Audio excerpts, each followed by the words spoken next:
गीताशास्त्रमिदं पुण्यं गीताशास्त्रमिदं पुण्यं यः पठेत् प्रयतः पुमान् यः पठेत् प्रयतः पुमान् विष्णोः पदमवाप्नोति विष्णोः पदमवाप्नोति भयशोकादिवर्जितः भयशोकादिवर्जितः गीताध्ययनशीलस्य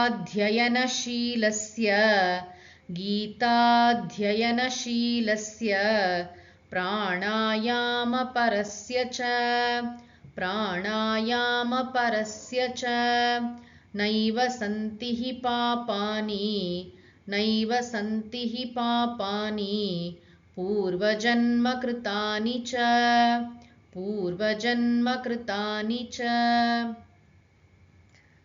வராக புராணத்தில் அமைந்துள்ள ஸ்ரீமத் பகவத்கீதா மகாத்மிய ஸ்லோகங்களுக்கு அர்த்தம் பார்த்தோம்.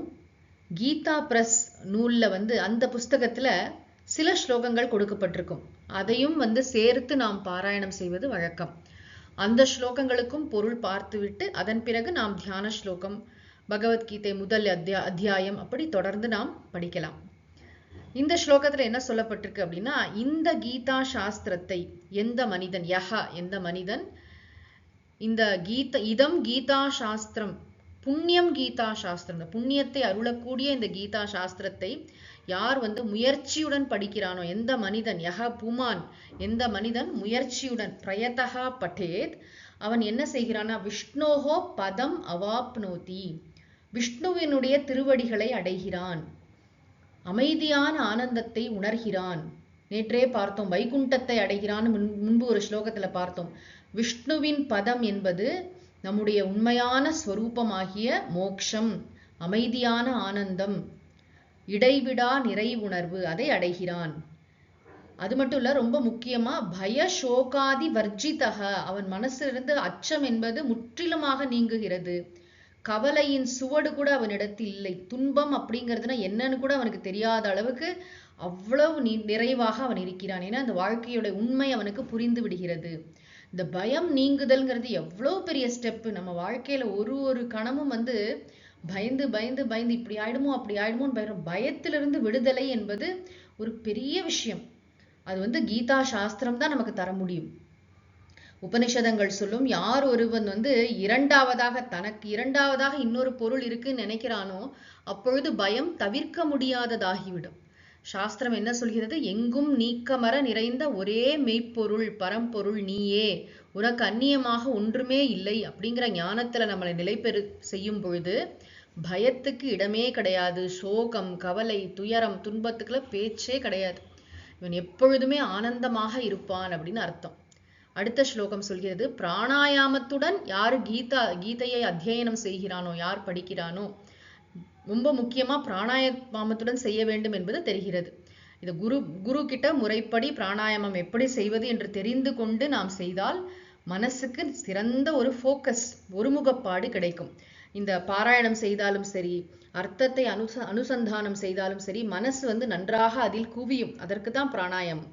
அதை செய்பவனுக்கு முற்பிறவைகள்ல செய்த பாபம் கூட இல்லை. பூர்வ ஜென்ம கிருத்தானி பாப்பானி நைவ சந்திஹி, இல்லை என்று இந்த ஸ்லோகம் சொல்கிறது. முற்பிறவிகள்ல செய்த பாபம் இருக்கும், அந்த பாபத்தின் பலன்கள் வந்தாலும் அது இவனை பாதிக்காது. அப்படிப்பட்ட ஒரு ஆன்ம பலத்தை, ஒரு மிகப்பெரிய ஒரு சக்தியை இந்த கீதா சாஸ்திரம் நமக்கு கொடுக்கும்.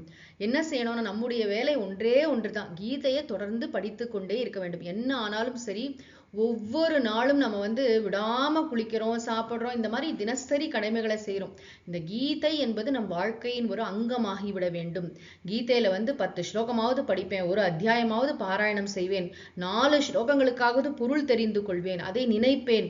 நம்ம அலுவலகத்துல வேலை செய்யும் பொழுது எப்பயாவது இடையில கொஞ்சம் நேரம் கிடைக்கும் பொழுது உடனே போன் எடுத்து எதையோ பார்த்துட்டு இருக்கோம்.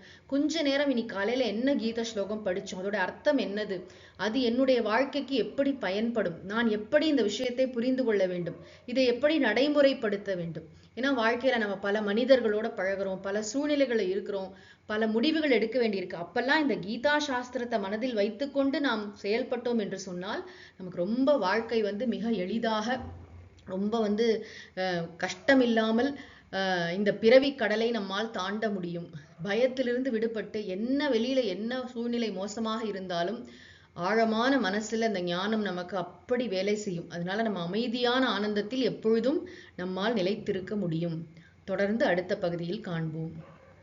ஓம் சாந்தி சாந்தி சாந்திஹி. ஹரிஹி ஓம் தத்சத். ஸ்ரீ கிருஷ்ணார்ப்பணமஸ்து.